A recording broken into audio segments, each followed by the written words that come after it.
We're proud to welcome you to the Exceptional Advisor podcast series, brought to you by the Investments and Wealth Institute.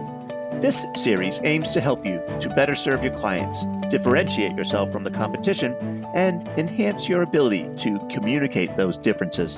Hi, I'm your host, Bob Powell. My guest today is Jeff Kluge. Jeff is a happiness ethicist, founder and chief executive officer of Holistic Ethics, designing blueprints for greater effectiveness of ethics and well-being initiatives. He is also a speaker at the upcoming ACE Academy 2021, April 26th and 27th. Jeff, welcome to the podcast. Thank you very much, Bob. I appreciate it. It's a pleasure to have you here. But before we get started talking about the main event, for the benefit of our listeners who may not be familiar with you and your background, can you, one, describe that and be sure to mention how you became a happiness ethicist? Well, as I'll go through the story in the main event, I was in the investment management industry for 25 years. And along the way, I made a grave error. I made a mistake. I lied to a bank to get a line of credit, for which they gave me. And I proceeded to use that money for investment purposes in the markets. I figured at the time, being a 31-year-old, I knew more than everybody else. I'd make more than what the bank was charging me. I'd keep the difference, pay the bank back. No one would get hurt. Unfortunately, Bob, that started in May of 2001. September 11th occurred. Markets are down substantially. My portfolio is well underwater.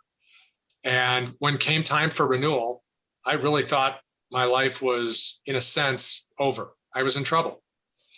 Couldn't pay it back. Well, not only did the bank offer to renew the line, but they offered to increase it. And somebody who's underwater, well, this seemed like a lifeline. I knew I could get out of this. And unfortunately, that began a path of about 15 years worth of hiding and living in the shadows that really went against the core of who I was and what I believed in when I was much younger. I was sentenced, as the story goes, to 50 months in a federal prison camp. And while away, it's a rather interesting time for a sabbatical in one's life because you have nothing else to work on. You're removed from friends and family and phone and email distractions that we have today. And it gave me a choice. I could either hide and fall into a pattern of lack of hope or despair, which I had seen many men fall into, or I could try to figure out what went wrong. Why did I make such a stupid mistake? And how did, more importantly, did it affect me for so much of my life? While I was able still to keep some things on track, I was still at home 6 o'clock for dinner and coached my boys' lacrosse teams. I was not the best person that I knew I could be. And while studying, and we'll get into this a little bit later, I'm sure, with the discussion, I started reading more about ethics and happiness. And an ethicist is nothing more than somebody who has an expertise and studies ethics.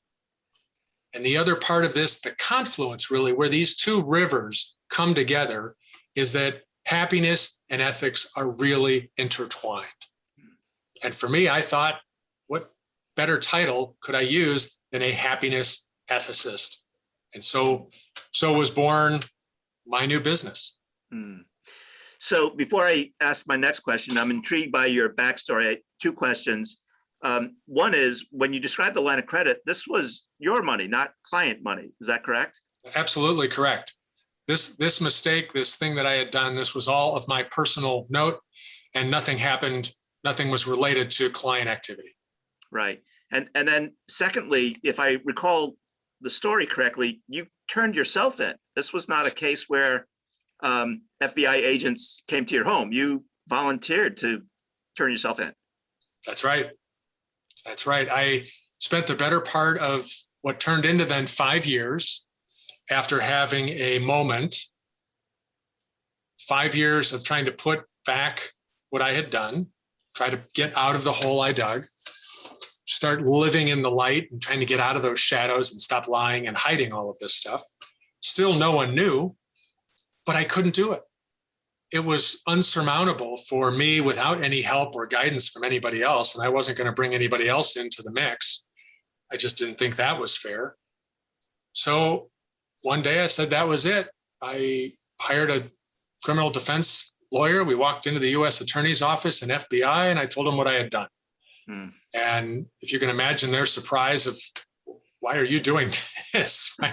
And they got a freebie. They didn't even have to work hard for it. But it was a rather interesting experience, somewhat surreal, very different than many other men that I wound up meeting, or as you mentioned, no FBI raids of the home.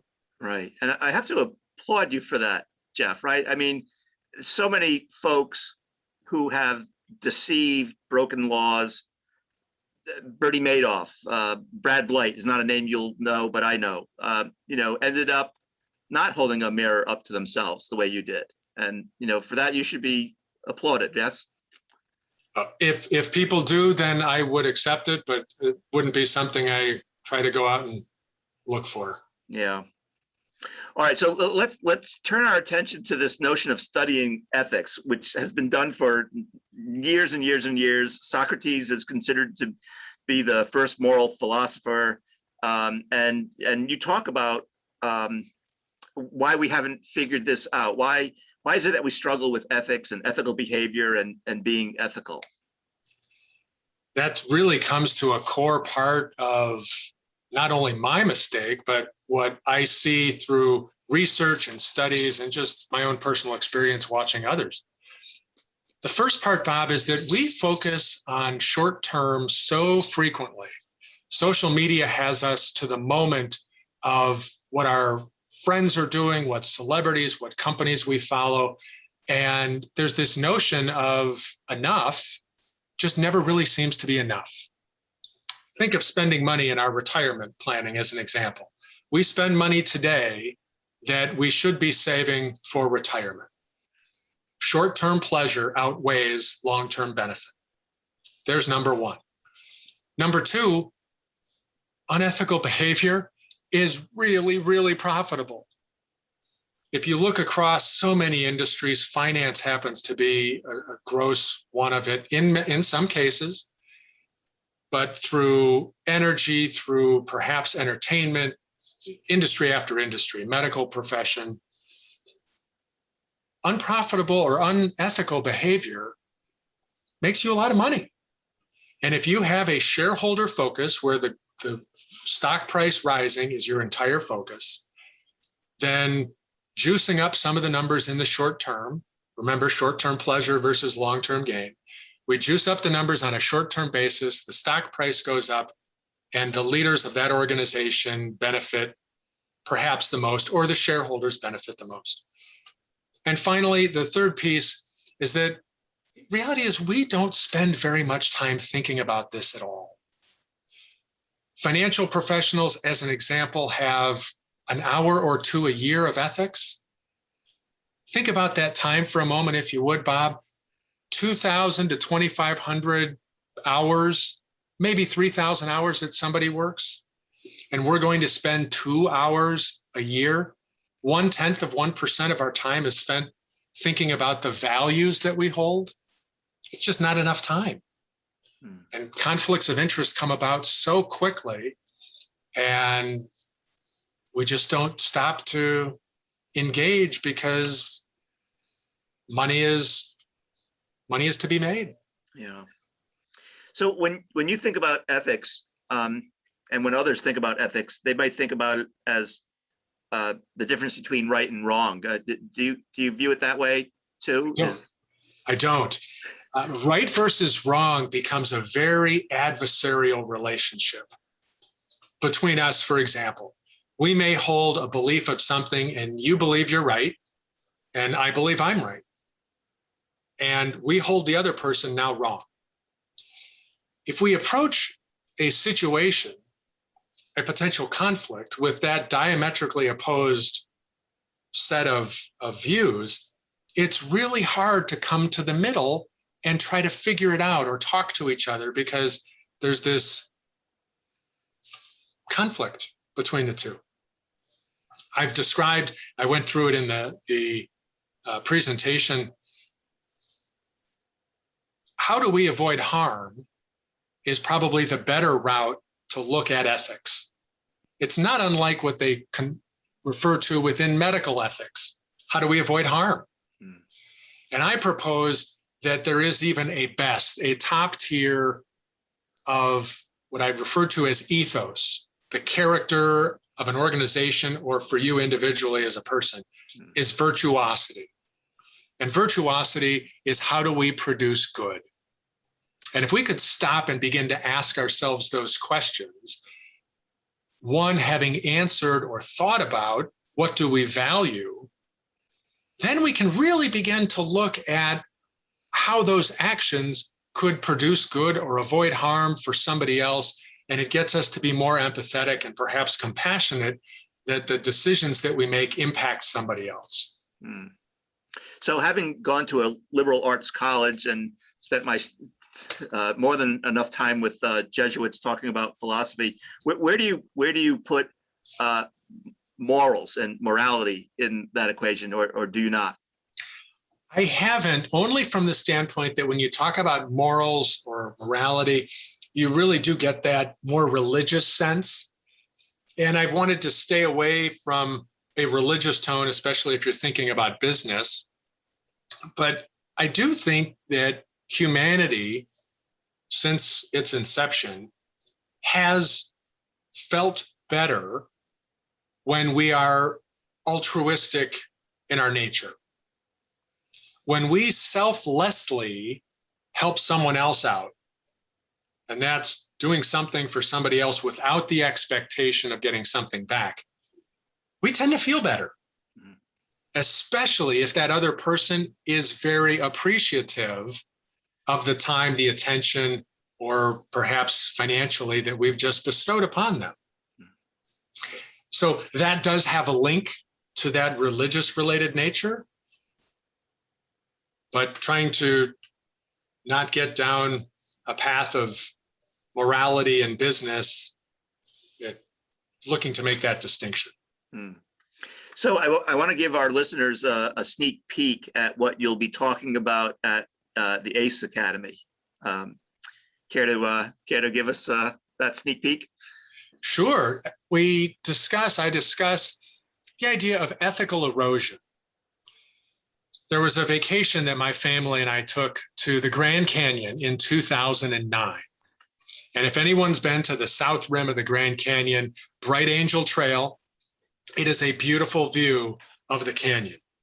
And you look in, and it's difficult to see where the Colorado River flows through the canyon. One has a hard time seeing the cause of the vast canyon that's in front of you. Ethical erosion occurs gradually over time. It's the wearing down of our values, our truths, and what we hold dear to us because we don't check it, as I mentioned just a moment ago. We don't hold ourselves accountable sometimes because the reality is it's kind of hard to do that. And heaven forbid if someone else tries to hold us accountable, we get defensive and jump up in arms. So ethical erosion is something that many organizations fight with and do have as some underlying issues. And I think we've discussed already why, that the short-term related focus can sometimes overwhelm it.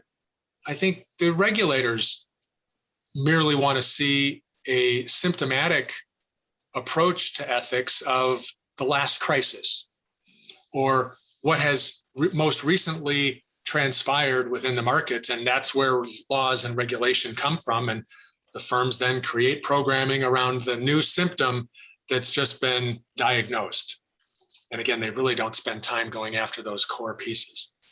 Given this notion of blindness and erosion that you wrote about in the Investments and Wealth Monitor article a little bit ago, you talk about what a good person is to do.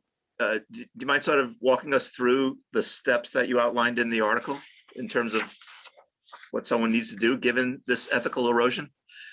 I think one of the first steps that anyone can take is really writing down your own set of values. What is it that you value? And then more importantly, why? What is it that's so important about that thing, that item? Perhaps it's people. Perhaps it's honesty. Okay, well, why is honesty important to you? And then next, write down what those actions look like. If we did this on a personal level, and you don't have to do it every single day, but once, twice, maybe you get really good at it and you do it once a month. Bob, when I was away, it was every single day that I would think about what it was that I valued, who I missed, the friends I wish I could be around, the family surgeries that I wish I could be there for. And you really begin to put into perspective what it is that's important. There are many studies. Harvard has done one where they have researched, they've talked to people throughout their entire life. The longest study Harvard has done was over 75 years. It was one class, I believe it was back in the 30s. When these men ultimately got into their 90s, they had asked them and they'd been able to look back to midlife and find out what it was that drove their happiness in life. Without fail, the number one key determinant of someone's happiness later on in life were the connections that they had. Nowhere did it mention money. Nowhere did it mention I was CEO of this business. Nowhere did it say that, well, I had this brand new car.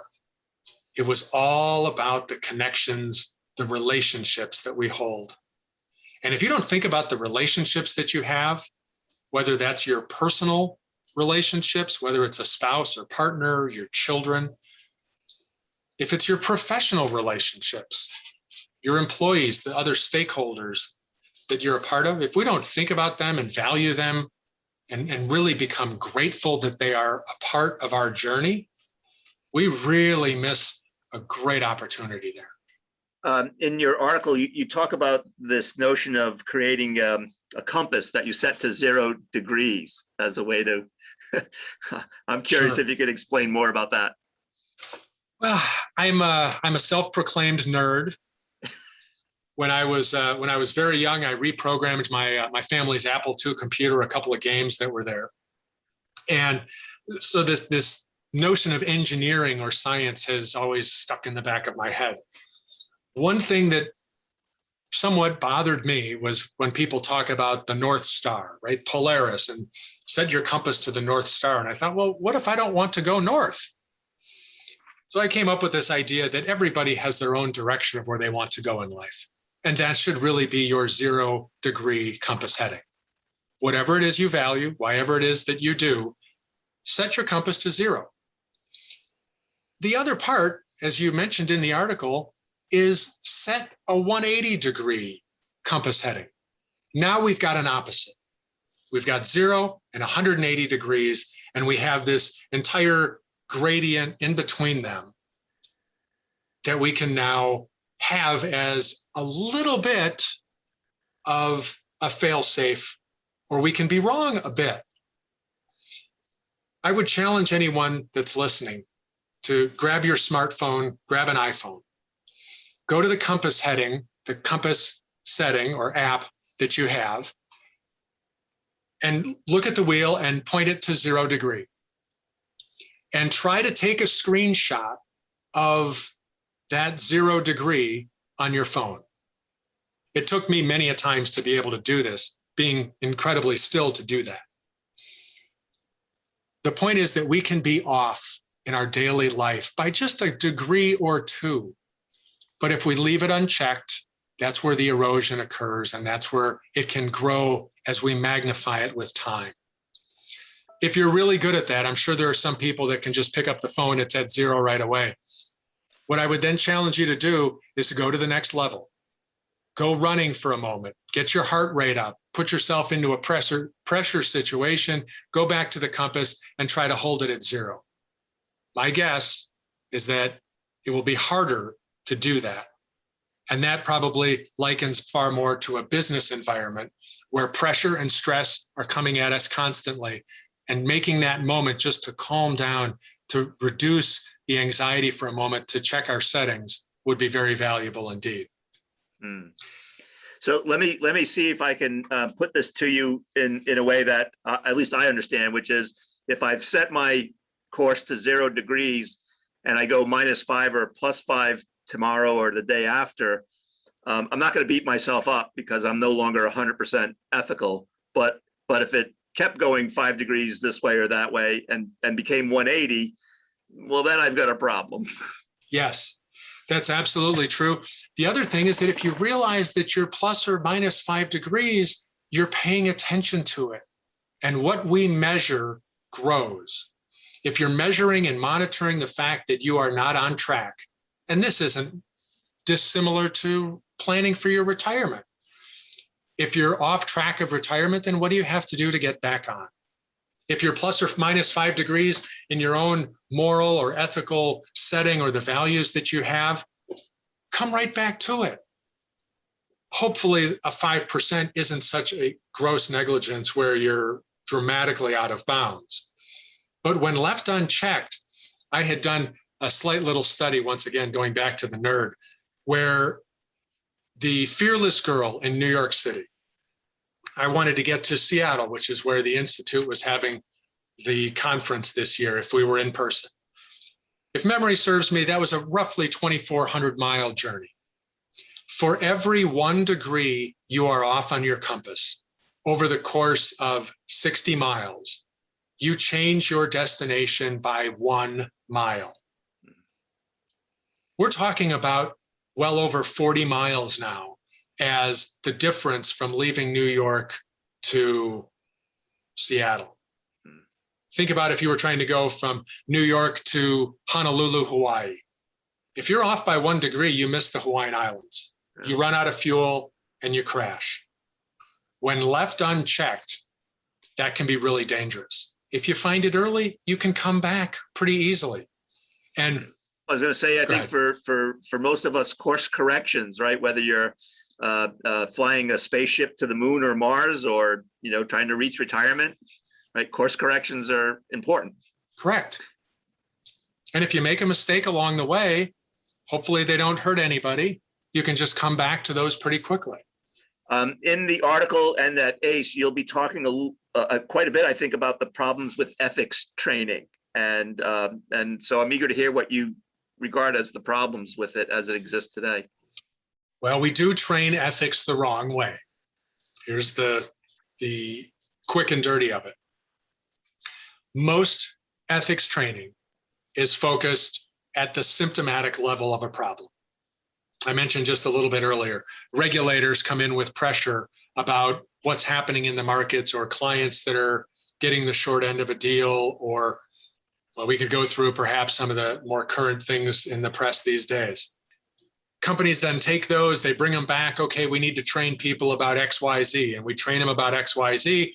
And many people in the organization say, well, I don't even come anywhere near X, Y, Z. That doesn't seem appropriate. And they begin to check out. They lose their interest. They do the click and play or play and click. They just sign off that they've attended. The company now has all the clicks saying, yes, I watched this video and I've played along, that they can then go back to regulators and say, look, we had 100% participation in this training. And the regulators say, well, gee whiz, good for you. You've done it. You're now cured. The reality, once again, comes back to the values the organization holds and how we set those and why we set those values as importance. And that's what ethics training really should be about. And we leave the compliance training to laws, regulations, and rules, and separate the two of them. In your article, Jeff, you have a statement, and I'll read it. You wrote, "We need ethics training that spotlights the root causes of why people make the decisions they do." And that strikes me as somewhat hard to do. It can be if you don't ask. If you ask yourself or you ask people about those root causes of the behavior, you will get a defending voice that jumps in. If anybody that has been married or has a partner, if they've ever challenged you on why you did something, there's a voice that comes out right away that's trying to defend. But if you can calm that voice down and look past it to understand where things are coming from, you will be amazed at the answers that come about. Now, mindfulness has been a tremendous resource for a lot of people with mental health, anxiety, and depression related issues. There was an article written recently that does talk and address some of the dark side of mindfulness. And that is that once you do get asking yourself some of these questions, and if you have stepped out of bounds or you've treated people the way that you wish you really hadn't, you can begin to uncover or discover not only what your actions have done, but how those other people have felt along the way. And if you're not prepared, that can be really dark. That can be, I don't want to say as damaging as what you've done. Brene Brown, whose books I've read and love all of them, discusses the idea of shame versus guilt. I bring this up here because shame very quickly is, I am a bad person. Guilt is, I did a bad thing. Part of that natural reaction, if we uncover that we've done something wrong to somebody else, is that we go, well, I'm a terrible person. And if you have shame, it's really hard to learn what you've done and to course correct. If you begin to accept that, okay, I made a mistake, I've hurt somebody, I've done something wrong. Okay, I did something wrong. How can I make amends? How can I restore some form of justice or economic value or just the relationship back to that person? But once again, it can be difficult, that first couple of steps as you approach it, but it's well worth it. So when I think about ethics training inside a corporation with, 10,000, 20,000 employees, and how difficult it is to establish maybe a corporate ethics, right, where 20,000 people share those same values or those same ethics. Am I being naive about how difficult that is or how easy that is? Bob, I believe there's an old formula where it comes from the top. When you have leadership of an organization that puts the flag in the ground and says, this is what we value, this is why we value it, and this is where we are going to go, not only does every employee hear that and then see it, but you have all the management layers that hear and begin to communicate and begin to act the same way. I believe I mentioned the concept of authenticity. And authenticity is how we think to how we communicate, email, text, conversation, writing, to how we act. And if you ask yourself the question, well, have I seen an organization that has been disingenuous in their values to actions? Probably doesn't take much to find a number of them. But if we start asking, okay, what groups are authentic in that? Hopefully you've had the company that you work for or relationships that you've been in where they are authentic because what they think turns into how they communicate, turns into their actions. So for an organization with 10 or 20,000 people, if the leaders of those organizations don't communicate the way they're thinking, and if they finally don't act the same way, then it's useless. It won't work. And I think there are many organizations, hopefully not all, I doubt it's all, where there are different sets of rules for different groups. And what is acceptable as an action by one part is not acceptable by another. And that lack of authenticity builds distrust, and it just doesn't allow the system to work as efficiently as it could. So I'm going to make that segue with respect to authenticity to this current trend toward ESG investing. Mm-hmm. And, it seems like there's an opportunity here for either alignment to be exposed or misalignment to be exposed. Most definitely. there's a good deal of discussion now about greenwashing. Greenwashing is taking a set of values and saying, this is what we are doing, but there are no plans behind it to be able to implement it. The same certainly holds true about ethics. If we don't reset why we think the way that we do, if we don't communicate that clearly through every part of communication, and then it flows into our actions. And if we're not acting it, then the words that they say or the thoughts that people have then really don't matter. So speaking of sort of current events, with your study of ethics, do you ever look at current events through a different lens than some of your friends who maybe aren't thinking about ethics 24/7, like what's going on with Robinhood and GameStop and, and I don't know, whatever else is going on that might seem unethical? That happened to be one situation where the motivation captured my attention. I wound up writing about 25 pages about that entire scenario. So yes, it does still capture the imagination of mine of, boy, how are companies processing that kind of interaction with clients and stakeholders on a daily basis? Yeah. It seems like when I think about the Robinhood GameStop story, there's a lot of gray and what's ethical or unethical.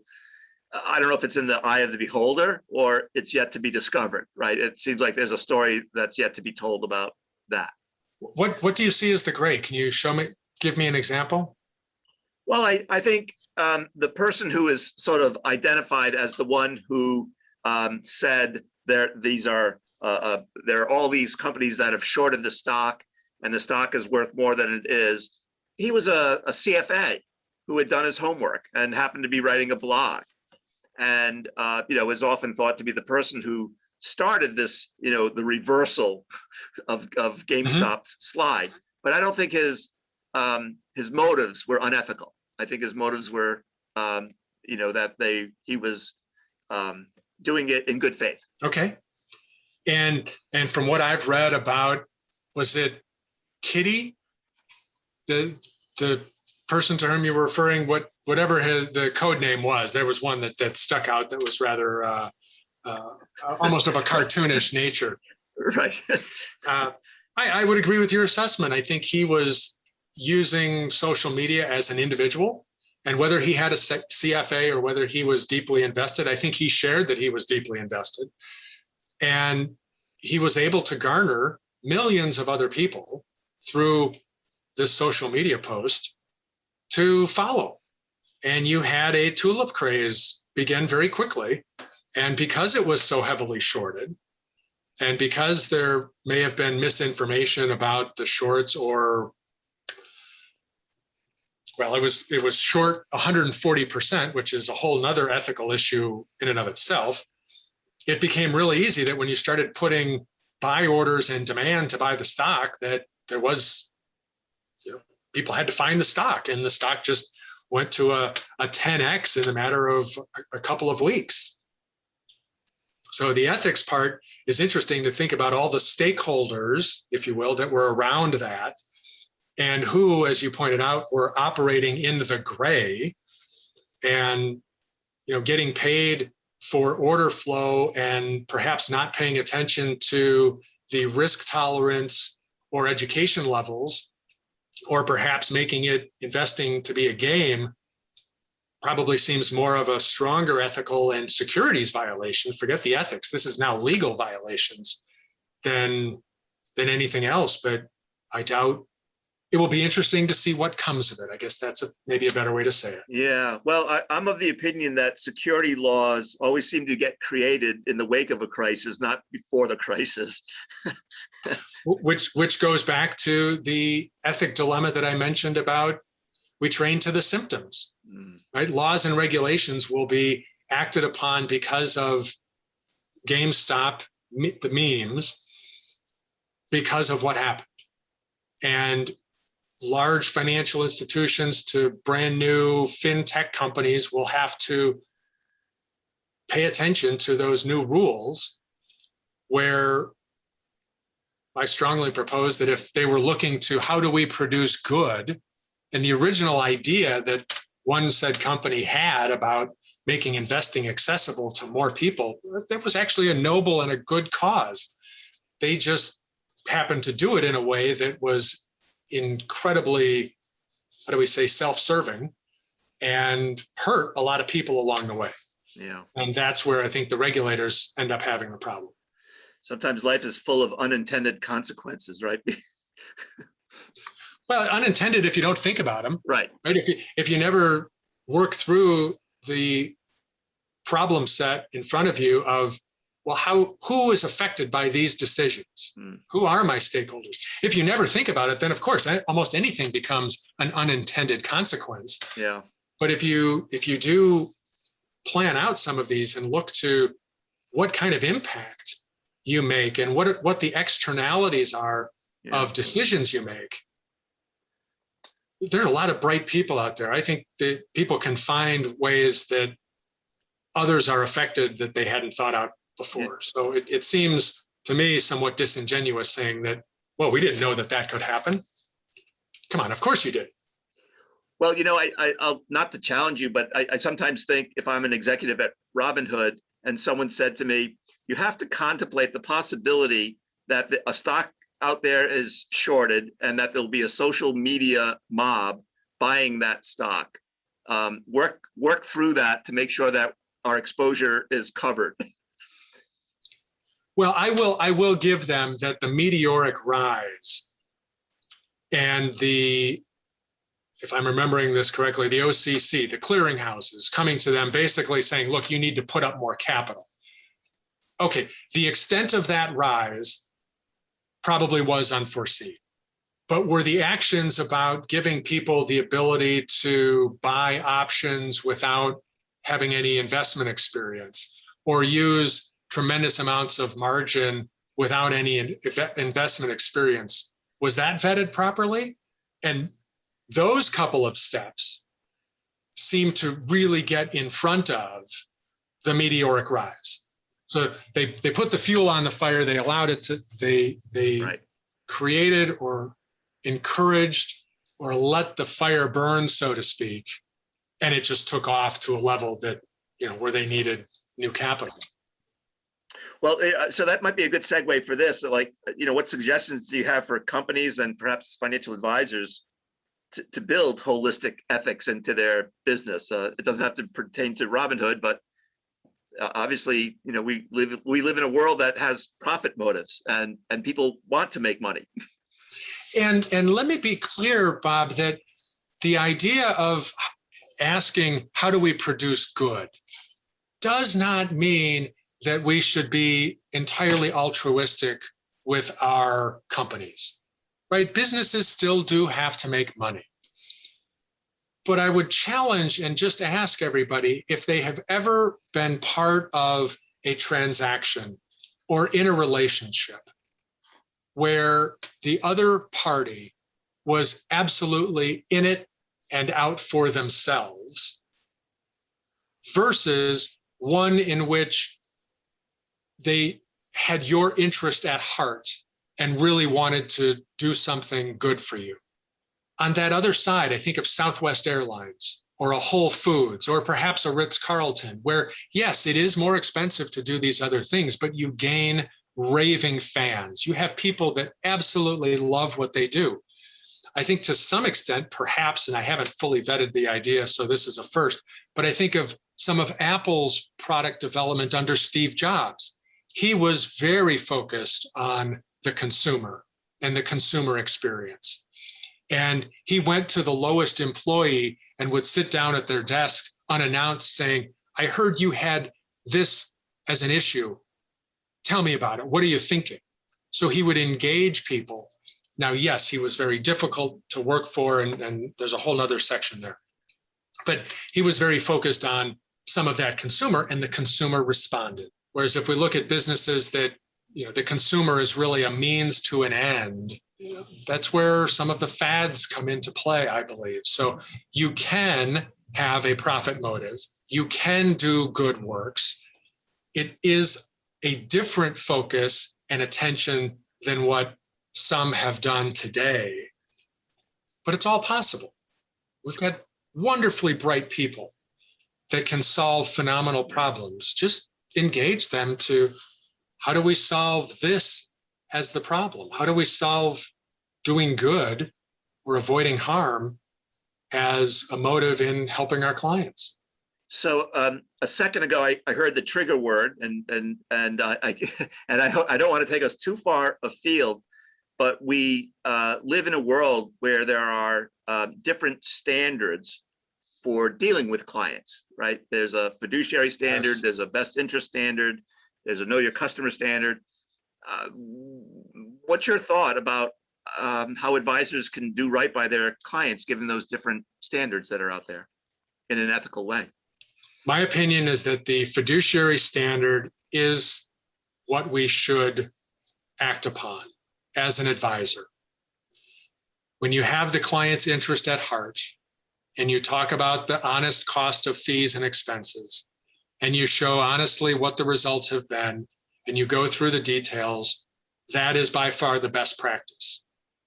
What is unfortunate are that an advisor sitting within a firm who is set up as perhaps a broker-dealer or is set up as a bank, they are held by the nature of their structure to that different standard.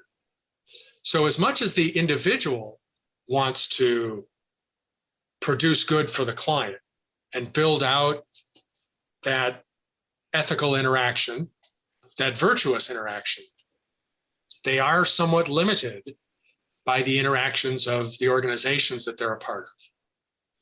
And we saw the failed passage of the fiduciary rule, or it beaten back. I think that's very sad. And we've seen a response of the consumer then moving to fintech, newer companies, because the newer companies are saying that they hold now a different standard for the client, to which the client is excited to hear. So if you don't change, somebody else will change for you. What's the old story of, if you don't like change, you'll like irrelevance less? I'm often reminded, I think it was Mark Twain that talked about the weather in New England, and if you don't like it, wait a minute, it'll change. but I like you're saying just as much. So a couple things as we think about the root cause of our ethical dilemmas, and I know we've talked a little bit about this already, but maybe it bears repeating about how we can be better, more ethical people on a day-to-day basis. And I know we've sort of touched on this already, but.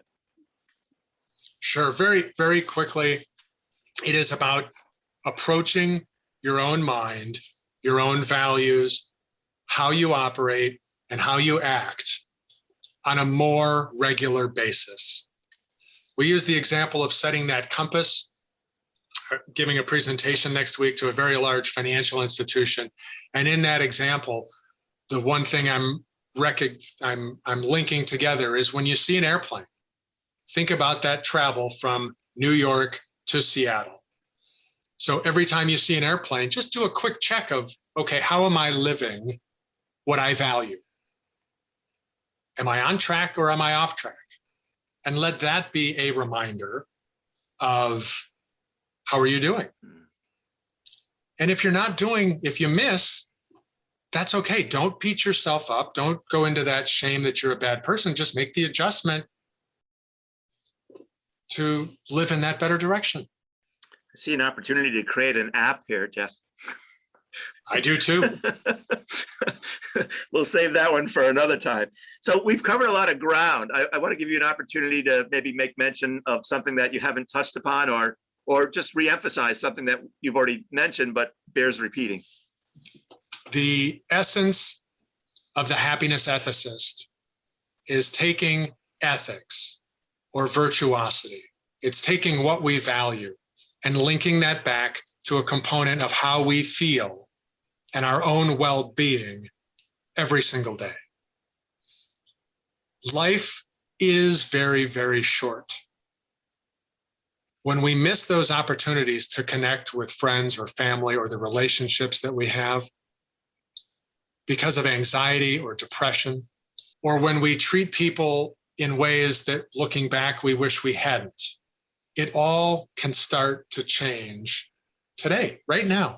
It's very easy now to just take a tiny step in that better direction and hopefully impact just a little bit. Maybe it's a lot, your own personal well-being. And those are the two things that I aim to bring greater happiness, greater effectiveness to the ethics and well-being initiatives. And there's a blueprint that goes back to Socrates and Aristotle for how to do that. And it's my mantle to pick up and carry and hopefully put back right, at least what I've stepped over before. Well, as you're talking, I'm going to hold up my copy of the Republic of Plato. Very nice. So I can go back and reread it, as parts of it tonight. But Jeff, I want to thank you ever so much for sharing your thoughts, your knowledge, your wisdom with us. And I can't tell you how much I look forward to your talk at the ACE Academy 2021 on April 26th and 27th. And it's been a real pleasure. Bob, thank you very much. This has been a joy. Thank you. Thank you for listening to the Exceptional Advisor podcast brought to you by the Investments and Wealth Institute. If you've enjoyed this podcast, please subscribe through iTunes, Spotify, or our website at www.investmentsandwealth.org/podcast to get the latest episodes of our Exceptional Advisor podcast series. For additional resources, updates on events, and exclusive membership deals, visit www.investmentsandwealth.org.